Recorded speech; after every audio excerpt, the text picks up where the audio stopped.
តព្រះគុណទ្រង់មានន័យធំធេងលើលន់ទ្រង់ដកគ្រោបាបខ្ញុំដឹងលើអង្គទ្រង់ហើយខ្ញុំចូលស្ញប់ស្ងាយព្រះអង្គក្នុងវត្តមាននៃព្រះដ៏មានឫទ្ធិចេស្តាខ្ញុំជាមនុស្សតូចទាបហើយទន់ខ្សោយពេលខ្ញុំឃើញចេស្តានិងប្រាជ្ញាទ្រង់ខ្ញុំរពីងខ្លាថ្លែងមិនបានខ្ញុំស្រែកវិសូរវិសូរព្រះដ៏វិសុទ្ធមានទ្រង់គួរការសរសើរ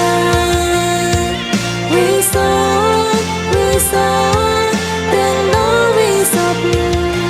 បាឡាំងទ្រង់រងរឿងអង្គចា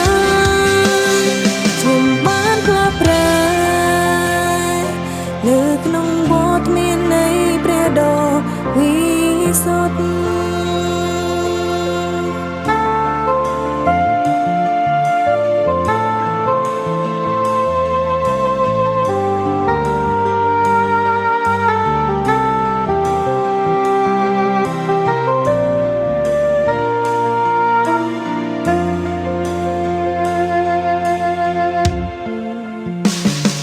ក្នុងវត្តមាននៃសេរីរងរឿងទ្រង់ក្រុមទាំងកា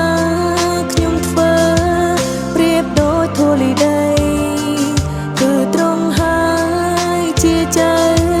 ក្រមដ៏សច្រិតទ្រង់ស្មោះត្រង់ប៉ុណ្ហើ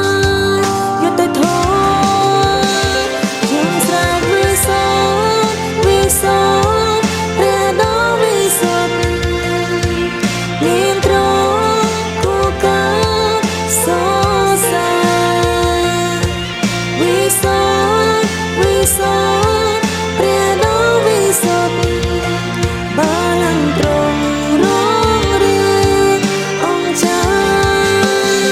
ខ្ញុំបានផ្លាស់ប្រែលើក្នុងវត្តមាននៃព្រះដ៏